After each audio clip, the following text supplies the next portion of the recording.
So today, I would like to start with a story. And the story is this. A man in his middle age was taking a beautiful walk in the countryside of India. Gorgeous day, the sun was shining, it was just right outside, not too hot, not too cold. There were just some scattered clouds.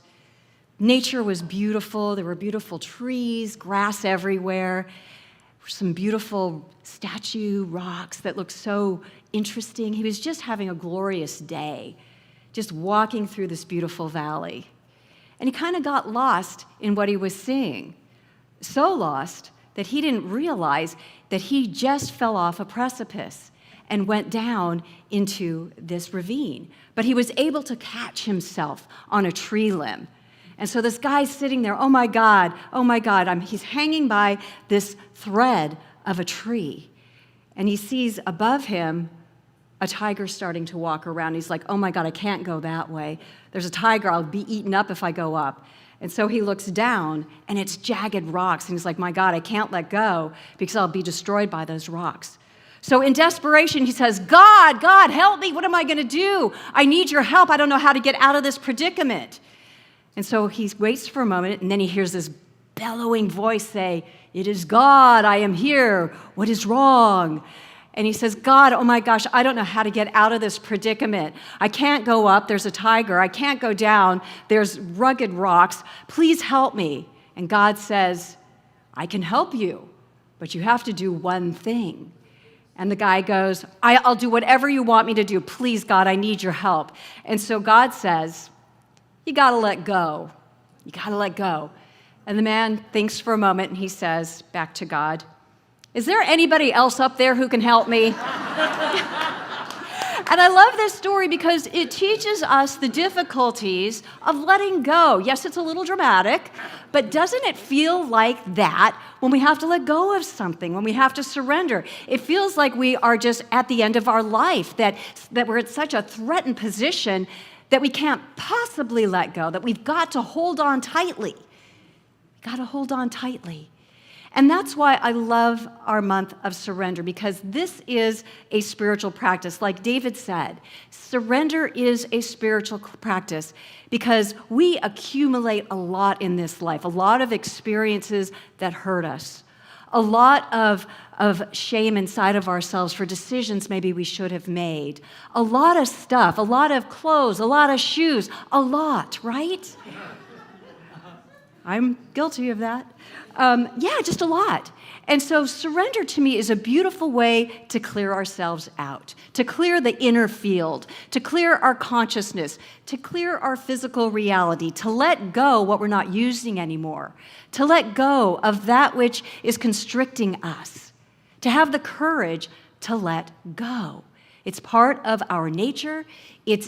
We are all wired to surrender, I will tell you that, because it's part of our ability to grow and expand and to continue coming back to that place of knowing who we are, because that stuff that piles on can block that and distract us from seeing this magnificence that we all are. As you might imagine, I had quite a lot of experiences with surrender in my life, and one in particular was my first love. And I was so smitten with this guy. But he was one of those people who, I don't know if any of you have had these relationships where it's off again, on again, off again, on again. Anybody? Nobody? Just me? All right, thank you. 7 years of off again, on again. And I just loved him. He just had this coolness to him, and he was really handsome, so there was a big attraction there. But we kept breaking up, and then we'd run into each other somewhere, and it's like, boom, we're dating again. And it just kept happening until one day I realized I cannot do this anymore because it's not going anywhere, and I am robbing myself of something better, of a better relationship. And so one day I called him up, and I sat him down, and I told him that we're done.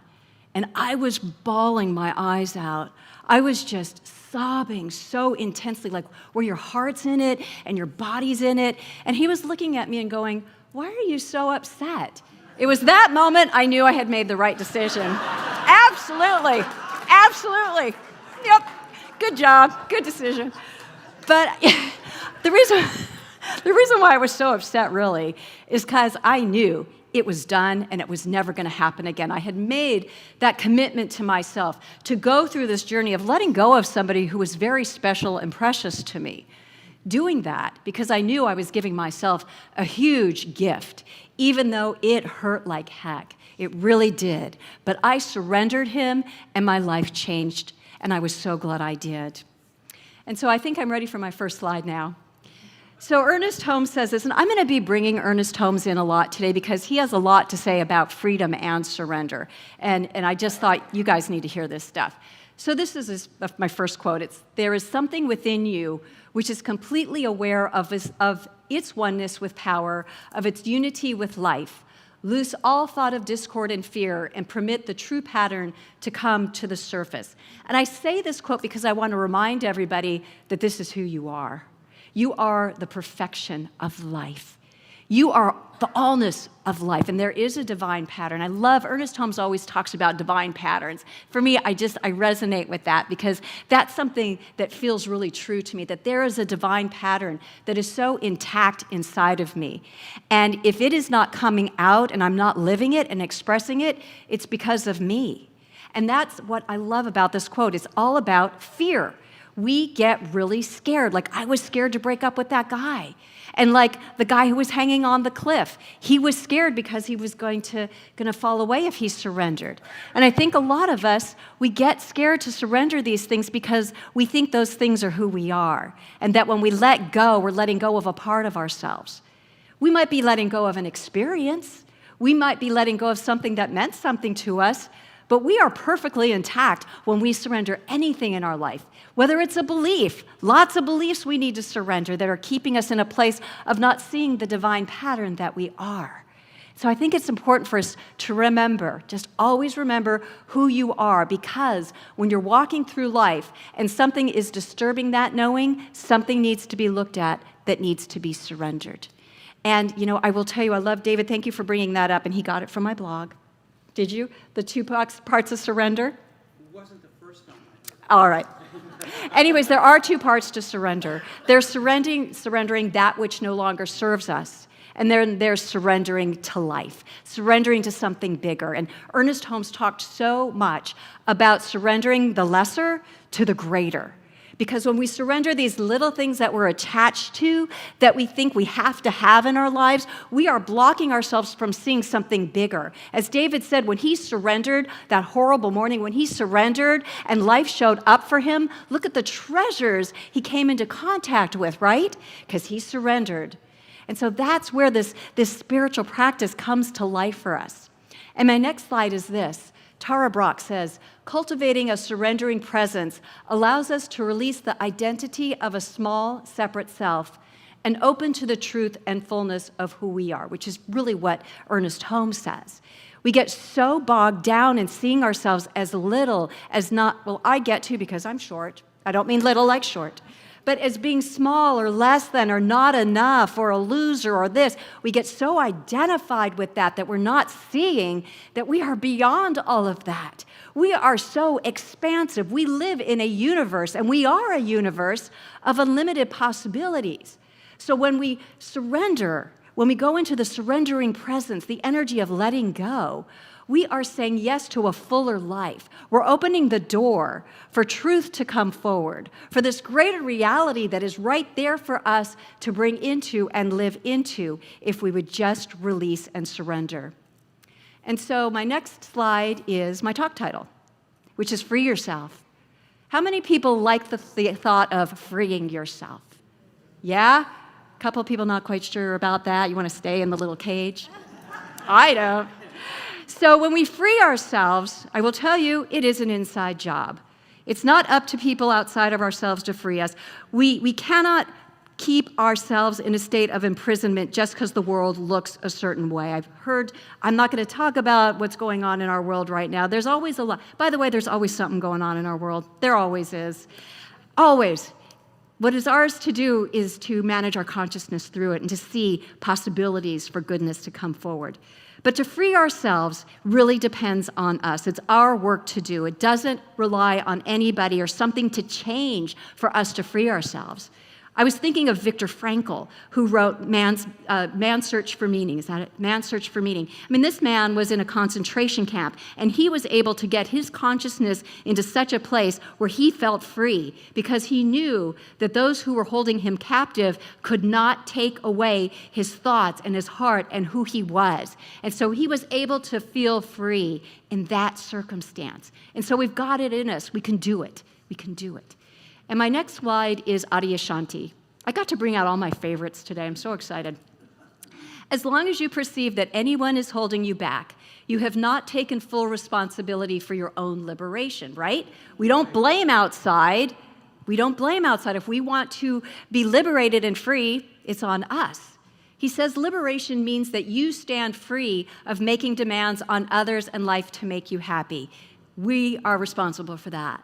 He goes on to say, liberation means that you stand free and make, did I already read that? I read that already. When you discover yourself to be nothing but freedom, that you are freedom. It's not something you need to get. It's not something you need to find. You're it right now in this moment. Claim it, own it, live from that.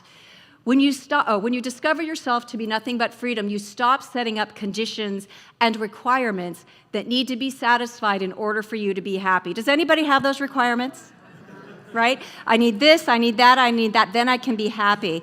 We are dissolving that list of requirements. We do not need anything to be happy. Nothing. We just need to get our consciousness straightened out. We need to know who we are. My next slide is the last part of the slide, because I know better. The last time, one of these times I was up here, I had my quote, and it was all smashed up, and I couldn't even read it, and it was so embarrassing. And today I realized, Dale, you could split it into 2 slides. Thinking. He said, the things you come up to.